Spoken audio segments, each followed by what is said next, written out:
so that's what we want to look at in this next part here, the volume of a solid calculus style. All right, so I'm gonna attempt to draw us a three-dimensional-ish type of solid here. Okay. So, yeah, this is where things get interesting. Okay, I'm gonna try and draw like a stack of pennies on its side. It's just a cylinder, Owens, you can do it. Okay. All right, look, it's a cylinder. Okay, cool. So there is our solid object, and we are going to take a slice out of this. Okay, so imagine me cutting through this and removing a slice. So it's like you're, I don't know, slicing a cylindrical loaf of bread to bring it to everyone's favorite quarantine hobby on the internet. I have not made bread yet, but that might happen this summer. We'll see. So one slice, or you can think of this as being like 1 penny from the stacks we were just looking at. It would look something like this. All right, a tiny little thin slice.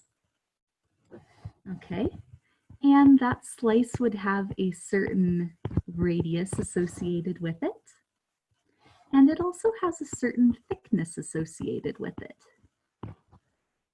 Okay, so that thickness, I might call that H for the height of this little tiny cylinder or little tiny slice. But notice on our diagram where that dimension or that thickness is coming from. If we're labeling these as like X versus Y axes, that thickness is a little tiny change in the X direction. All right, it's coming from right here,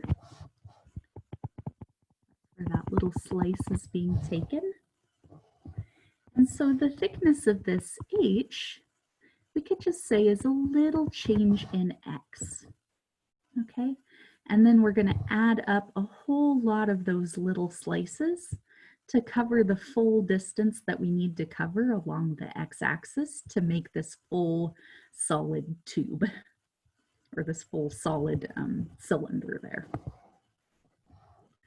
Okay, so if we look at the volume of this one little slice here, all right, we're going to look at the volume of a lot of these, but this is our just little sample slice.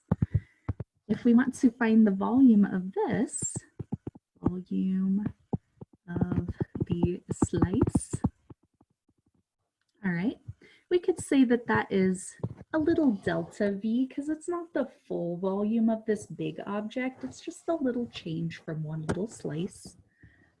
Okay. But we can see that this little shape here is a cylinder, and the volume of a cylinder you get from doing pi r squared times h. Okay. Because that pi r squared is coming from the fact that this is a circle when we look at it to the side. This portion right here is circular. Okay, so that pi r squared h there is the area of one of those cross sections. So we call that cross-sectional area times the height, we just said was delta x. Okay. So if we could find an expression for the cross-sectional area in terms of x, that would be really nice too, because then it would match our variable right here. So that's going to be our goal with this, is we're going to try and get cross-sectional area written as some function of x, and then multiply that by delta x, And that'll be the volume of one individual little slice. Okay. But then when we want to find the total volume, like I was saying, we're going to add up a lot of these little slices here. Okay.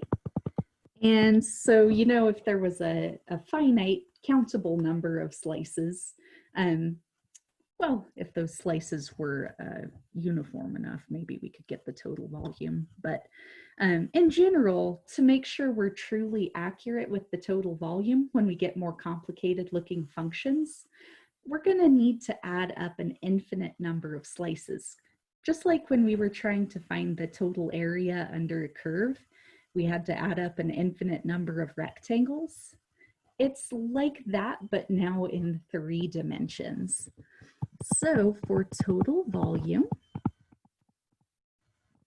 we are going to add up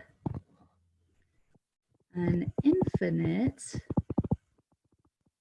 number of slices.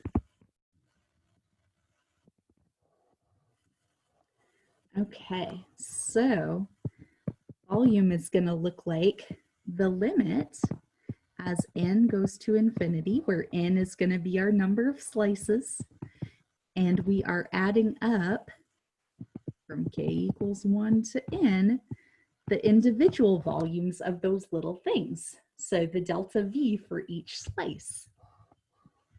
All right, so that looks like limit as n goes to infinity of our summation. And we're going to put in this formula right here for the delta V. So A of x, delta x. All right. But yeah, that type of configuration there should look kind of familiar.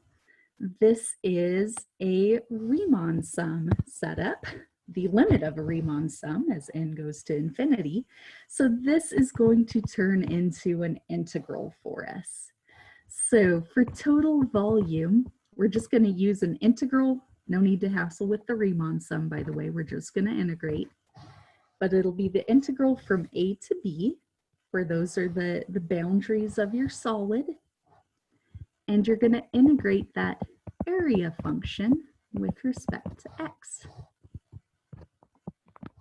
for right now at least. Okay, so that's the formula we're looking at right now.